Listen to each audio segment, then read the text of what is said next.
So, David in Shreveport, thanks for waiting. Whether you waited 2 hours or 2 minutes, you're on with Matt and Darrel, and you get to be the last caller of the live portion of the show. Shalom, shalom. Thanks for having me. Long-time listener, first-time caller. Dr. Darrel, Yes. I appreciate your presence here. And Brother Matt, Dillahunty, I appreciate your opposer position, because that's exactly what we need. We need someone to question the foolishness. Cool. Okay. So for the doctor, I have developed an evidence-based method. I call it the science of fiction dialectic. It's published. I published in September 2017, and it's in response to the trauma of religion. I grew up Muslim. Today, I would consider myself a Muslim. Not that complicated, but it is. I'm an American, and double entendre is what we're after. When we can find the double entendre in the Bible, that's going to open up a whole nother window of opportunity to discern what the scriptures are telling us.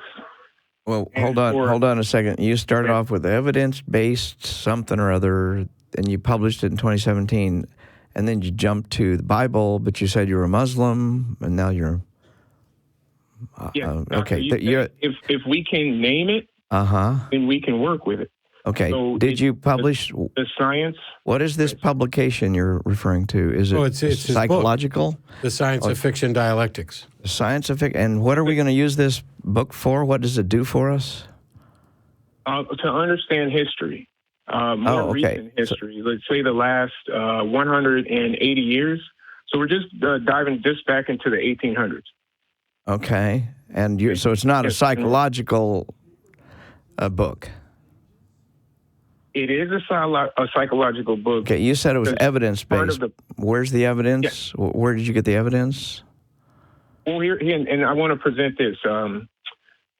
License. You spoke about license earlier in the show. Mr. Dillahunty, the 10 virtues and vices of Aristotle. One of them is licentiousness. Now, if we use semantics, then we can connect licentiousness with a license. So I will not be baptized by an ordained minister because they have a license. That's just my preference, because they are ordained via license. And so if we understand that all commerce is sexual, just as a hypothesis, all commerce is sexual, then we come to the license situation. And then if we look back to maybe Trading with the Enemies Act of 1918, licenses were the concern of the federal government. But we go back to Aristotle, the 381 BC, and he has the 10 virtues and vices, one of them being licentiousness. Yeah, but that's sexual promiscuity. Yes. But you have to use double entendre. Why? The full. He was writing in Greek. As soon as you start talking about double entendre, what you're advocating is that there's a secret hidden message we're looking for, and you can't read something at face value. You have to find the secret hidden message. The science of fiction dialectic, exactly. Right, and you're doing it all in English. Remember, he was writing in Greek. Understood. And it was ancient Greek. I have done translations of Greek, because there's a few levels of Greek. You have Coptic Greek, you have Greek. Attica Greek. We're quite aware of that. I'm trying to figure out what we're getting to because I'm pretty much lost. Okay.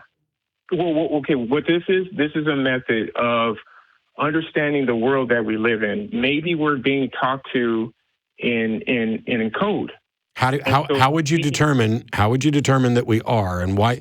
So, like, if I'm trying to understand the world that I live in, I investigate methods and use those methods to make decisions about what's going on.